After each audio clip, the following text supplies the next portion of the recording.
ArsenalFanTV down there at the Emirates Stadium. A very cold. You're not cold. Man's hot. Man's always hot. I mean. But it's a cold Emirates Stadium for me anyway. But you know what? What have you made of the day so far? I mean, pierre-emerick-aubameyang, Emerick-Aubameyang confirmed. Get your words out. He's confirmed. Mesut Ozil signs a new contract. Lots of good news, although Giroud moving to Chelsea, which a lot of fans are upset about. I want to get your opinion on that as well. What have you made of the business today? It's been very good, very un-Arsenal-like. You know, if people are, you know, laughing at the way that we're carrying on, listen, give us our moment. We don't get many a days like this, you know. So Aubameyang, first of all, a world-class player. I mean, I was looking at a comment on a video, and a guy goes, "Oh, Aubameyang's not world-class. World-class players are like Messi, Neymar, which they are." He said Suarez. Now, if you look at the goal-scoring record of, you know, Aubameyang, it's as good as Suarez's, if not better.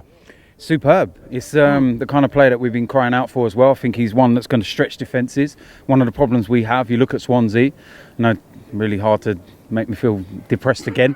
But, you know, one of the problems is that we can't stretch back fours.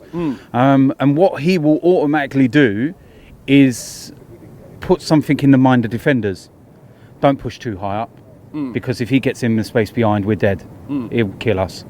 So that will automatically make them retreat, which should then open up more spaces in that middle area and make it less congested. So it plays into our hands nicely.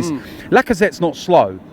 He is a quick player, but he's more, I'd say, like the pace-wise of like an Aguero and stuff like that. Not electric, quick enough. But Aubameyang's electric, frightening pace, Henry pace. And I can't wait to see him. And you think about it, you know, we lost Alexis, and everybody was like, "Oh gosh," and we're expecting Alexis to be replaced. Can I just say, all of us, not Troops though. It took him a week or so to get over it, did it? He's fully over it now. He's fully over it. Here he comes. Look. He is fully over it now. But when you think about it, we've lost Alexis and we've gained Mkhitaryan and we've gained Aubameyang for more or less the same price, same wages. We would have got a bit of money. I mean, it's just great business by the club. We often criticise them, but it's great business. It's superb business. Ivan Gazidis has stepped up. Sven Mislintat stepped up. The new guys, and the change comments and stuff like that, the time for change and all that kind of thing. It's starting to, we've still got a lot needed. We need some serious things to be addressed in the summer, which none of it was going to get done in January, let's be honest. You only have a limited time in the January window. Yeah, and, not just that, but I looked at it after yesterday's game. We've got a minimum 16 games left this season if we lose the next round of the Europa. If we get all the way to the final, we've got 21 games. So if we add another defender in the time that's left, it's been a great window anyway. But if we do, then it's been really, really good window. And that's enough to get us through to the summer. We're not going to win the league. We know that. Okay, we've got a it's Carabao Cup now, final.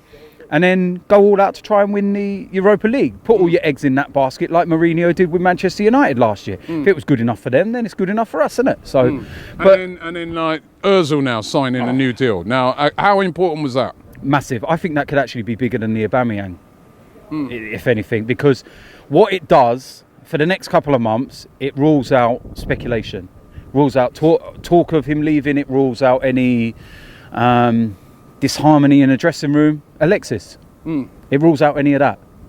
If Arsenal were to announce Jack Wilshere today, that'd be fantastic. Then that would be just the icing on the cake as well. But it's, we've said all along, I feel of Mesut Ozil. I'm one of the ones that's praised him even when people are criticising him. I'm over the moon about it. When I saw that news earlier, I was like, whoa. Finally though, Giroud. Now this one's really split of opinion.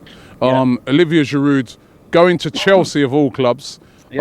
We could see last night when he came over to the fans, the celebration, that was a good buy. Yeah, we said that. And what have you made of it? Chelsea. Well, 18-month contract. Put it this way, if Olivier Giroud would have kept his dick in his pants 3 years or so ago, he probably wouldn't be a Chelsea player right now. This decision is based on his wife. It's that simple, Robbie. It really is. At the end of the day, he would have probably been an Everton player before the season started, but he weren't allowed up to Liverpool because where was his indiscretions? Yeah. He would have probably been included as part of the Borussia Dortmund and Aubameyang thing.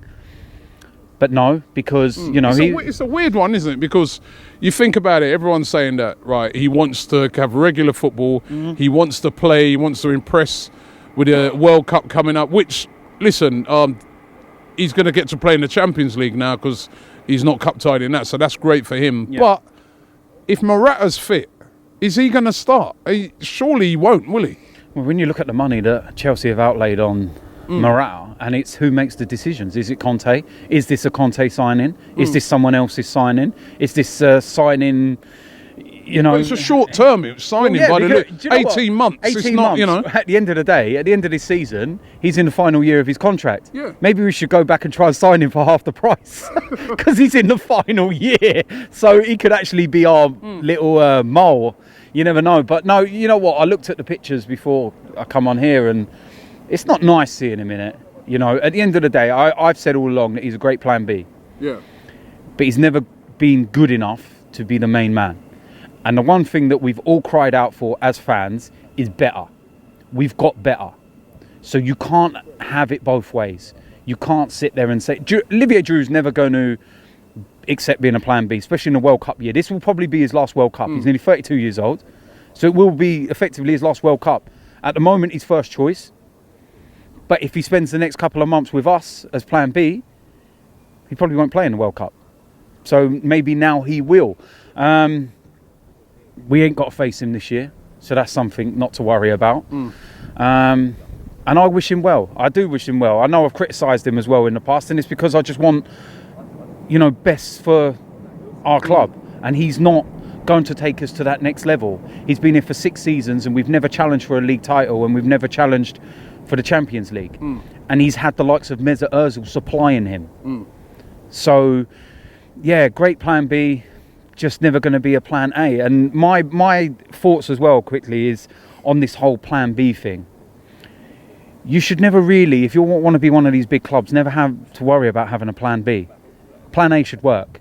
There's the odd times in games where it doesn't. Now, I remember the older days when it wasn't. Used to stick a defender up front in the last 5 minutes and lump the ball into the box.